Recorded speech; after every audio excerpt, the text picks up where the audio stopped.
The California Assembly's Appropriations Committee just passed a bill focused on maintaining long-term playable access to online games, setting up a floor vote by the full legislative body.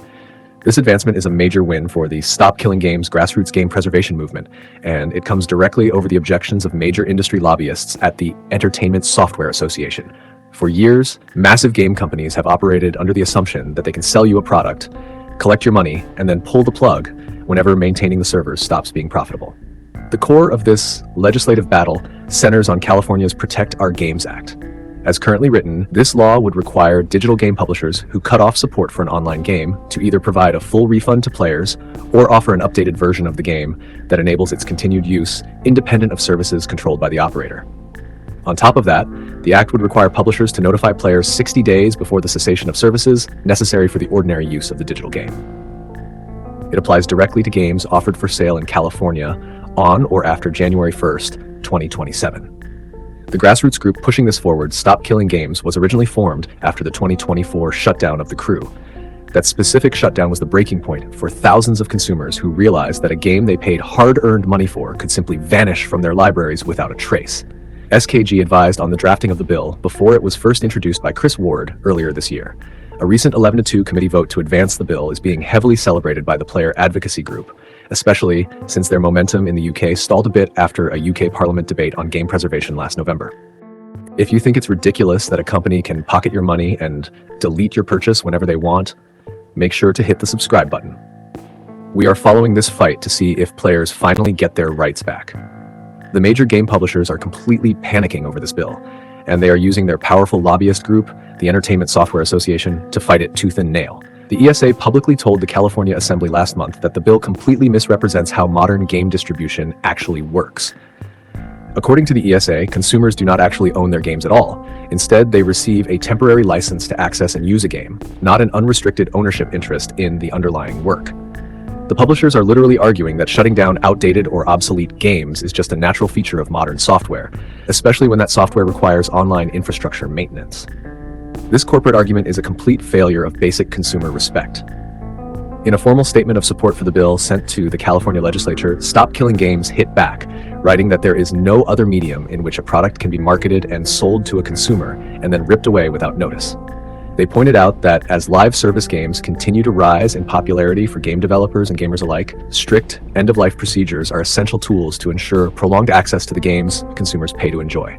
Under the current corporate rules, a company can market a game, get you invested, and then render the entire product unplayable because they don't want to pay for the servers anymore. The corporate excuses don't stop at infrastructure maintenance either. The ESA also claimed the bill would impose completely unreasonable expectations on publishers regarding licensing rights for music or intellectual property, which are often negotiated on a strictly time-limited basis. They argue that a legal requirement to keep games playable indefinitely could place publishers in an impossible position, forcing them to renegotiate expensive licenses indefinitely or alter games in ways that might not be legally or technically feasible. Essentially, the publishers want you to bear the financial risk of their expiring corporate contracts. Monitz Katzner, and Stop Killing Games representative, wrote on Reddit after the committee vote, stating that when he flew to the US shortly before Christmas to help set up SKG US, he didn't expect the movement to get this far this quickly. He noted it has been an honor to take part in drafting this bill on behalf of the SKG community, representing gamers, developers, and publishers alike. The bill has already received positive votes from the California Assembly's Privacy and Consumer Protection and Judiciary Committees, but it still faces significant hurdles before it can become actual law. As the bill stands right now, there are some specific loopholes written into the text. The act would not apply to completely free games, nor would it apply to games offered solely for the duration of a subscription. This means if a game is supported entirely by microtransactions, but was free to download, or if it sits on a monthly subscription service, publishers can still pull the plug without facing these specific legal penalties.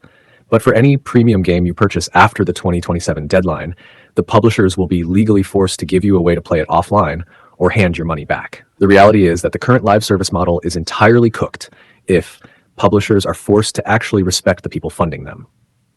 For years, companies have treated digital purchases like a rental service while charging full retail prices. California's progress is a massive warning shot to the entire gaming industry, proving that consumers are completely tired of being lied to and left with broken, unplayable software. Continuity link: while the bill has successfully cleared these major committee votes, the ultimate corporate showdown is about to happen as the legislation heads toward the full assembly floor. The bill still faces significant hurdles in getting majority passage in the full California Assembly and the California Senate before being sent to Gavin Newsom for signature. This means the gaming lobby is going to throw absolutely everything they have at this bill to kill it before it ever reaches the governor's desk. They know that if California passes this law, it sets a massive precedent that could completely alter how games are sold worldwide. We are looking at a future where publishers will finally have to think about the end-of-life process for a game before they even launch it. If a game requires online infrastructure, they will have to build it with a plan to let the community host their own servers, or patch out the online checks entirely when the corporate servers go dark. It forces actual responsibility onto an industry that has spent over a decade treating its community like a reliable ATM while offering zero long-term guarantees in return. The corporate defense lines are cracking, and California is currently the main battleground. If this act successfully passes the full assembly and gets the governor's signature, the era of companies quietly deleting your digital purchases is officially over. But the real question is whether other states and countries will actually follow California's lead, or if the gaming lobby will find a way to water this bill down before it becomes real law. Drop a comment below and let me know if you would actually demand a full refund for a dead game, or if you've already accepted that we don't own anything anymore. Hit the subscribe button to follow the drama, and I'll see you in the next one.